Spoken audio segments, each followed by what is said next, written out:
Assalamualaikum warahmatullahi wabarakatuh. Semangat pagi anak-anak sekalian dimanapun kalian berada, semoga tetap dalam keadaan sehat walafiat. Sebelum kita mulai pembelajaran pada kali ini, marilah kita mengucap doa dengan bacaan Bismillahirrahmanirrahim.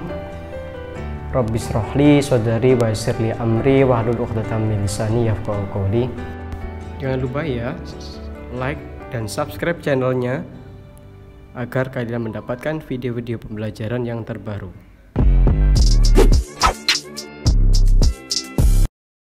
Kita mulai pembelajaran pada kali ini dengan judul perkembangbiakan pada hewan. Setelah kemarin kita membahas tentang perkembangbiakan pada tumbuhan, yaitu kita flashback dulu ya, perkembangbiakan secara generatif dan perkembangbiakan secara vegetatif.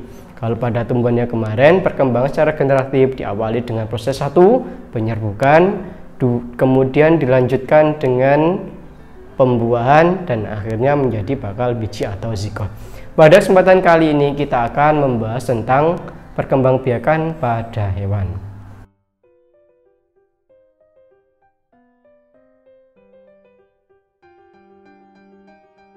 Perkembangbiakan pada hewan dibedakan menjadi dua.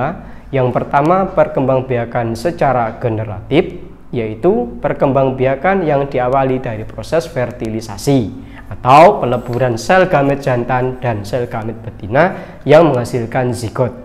Sedangkan perkembangbiakan vegetatif terjadi secara tak kawin atau aseksual.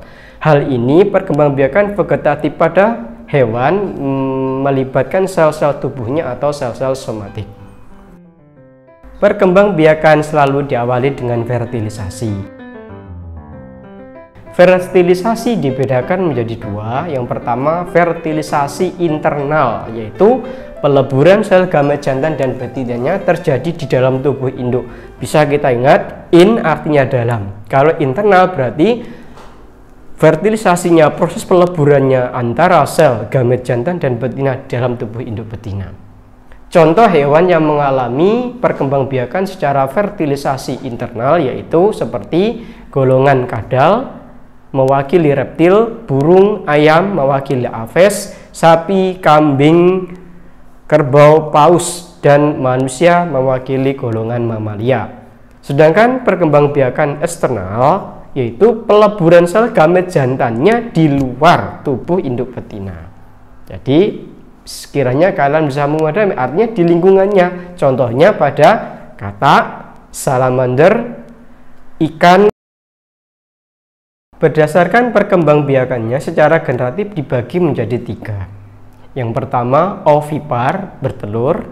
Yang kedua, vivipar, beranak atau melahirkan. Yang ketiga, ovovivipar, bertelur dan beranak. Untuk lebih mudah mengingat, coba kalian kata garis bawahi kata ovipar dari kata ovum yang artinya telur. Jadi, sedangkan vivipar adalah jenis golongan hewan yang beranak atau melahirkan. Semua jenis golongan vivipar adalah kategori mamalia, yaitu makhluk hidup yang menyusui. Sedangkan ovovivipar, bertelur dan beranak, sudah kita sampaikan tadi di awal bahwa ovovivipar itu hewannya, makhluk hidup tersebut berkembang biak atau bertelurnya di dalam tubuhnya. Kemudian setelah pada masa tertentu telur yang ada di dalam tubuh itu menetas dan keluar sebagai anak. Contohnya adalah ikan hiu, ikan pari, kuda laut, dan platypus. Tahukah kamu platypus itu apa? Yaitu hewan yang bertelur tapi menyusui. Kita akan membahas perkembangbiakan secara vegetatif pada hewan. Tadi kita sudah membahas tentang perkembangbiakan secara generatif, artinya secara kawin. Pada kesempatan kali ini kita akan membahas perkembangbiakan secara vegetatif atau tidak kawin. Perkembangbiakan hewan pada vegetatif, secara vegetatif pada hewan, yang pertama adalah tunas atau bading. Perkembangbiakan hewan ini berdasarkan tunas dari tubuh induknya. Contoh makhluk hidup yang berkembang biak dengan bading yaitu hydra. Pada kesempatan di belakang nanti akan kalian lihat bagaimana hydra melakukan proses perkembang perkembangbiakan. Yang kedua, membelah diri. Perkembangbiakannya dengan cara membelah diri menjadi dua bagian yang sama. Tahukah kalian apakah hewan yang melakukan perkembangbiakan secara membelah diri? Yang pertama adalah amuba, yang kedua Paramecium caudatum atau hewan sandal. Pasti kalian bertanya, seperti apakah Pak bentuk amuba itu? Seperti apakah Pak Paramecium itu? Memang secara kasat mata dua hewan ini tidak tampak oleh mata kita, kecuali kalau kita melihatnya dengan mikroskop. Karena hewan ini termasuk kategori hewan bersel satu atau uniseluler. Yang ketiga, perkembangbiakan secara vegetatif pada hewan yaitu fragmentasi atau memotong tubuh. Maksudnya, perkembangbiakan ini dilakukan dengan cara memotong tubuhnya menjadi beberapa bagian dari tubuh induknya. Contoh, ketika kita memotong sebuah roti menjadi dua bagian, depan dan belakang, pada bagian tubuh makhluk hidup ini atau hewan ini, bagian yang depan menjadi individu baru dan bagian yang belakang menjadi individu baru. Sehingga pada kesempatan kali ini contoh hewan yang berkembang biak secara fragmentasi, satu cacing planaria atau cacing pipih, yang kedua cacing pita atau Taenia sp. Berikut kita akan mengamati contoh hewan-hewan yang berkembang biak secara ovipar.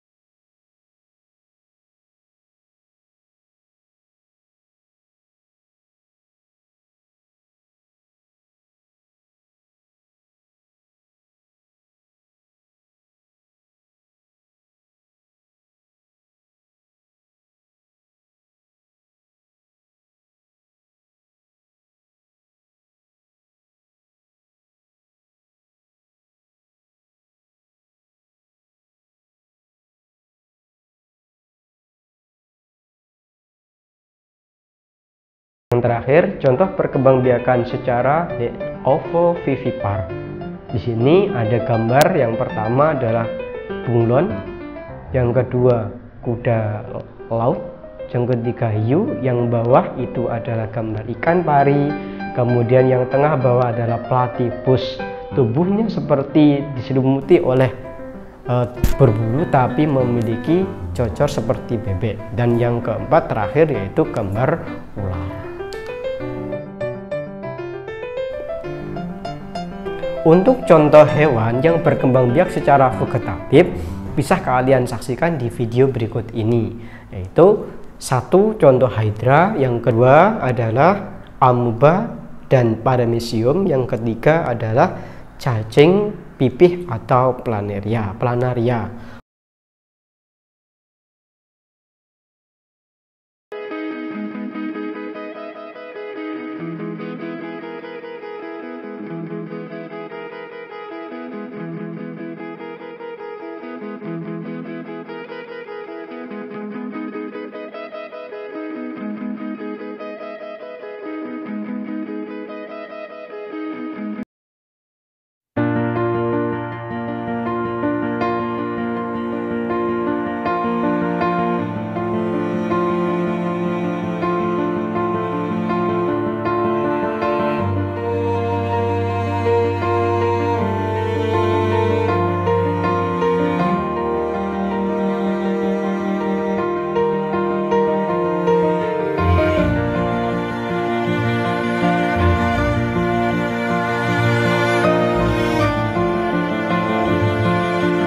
Saksikan selalu channel ini dimanapun kalian berada, dukung selalu agar channel ini berkembang dengan baik, dan tulislah di channel di bawah komentar untuk memberikan masukan apa yang harus kita bahas pada pertemuan berikutnya. Terima kasih.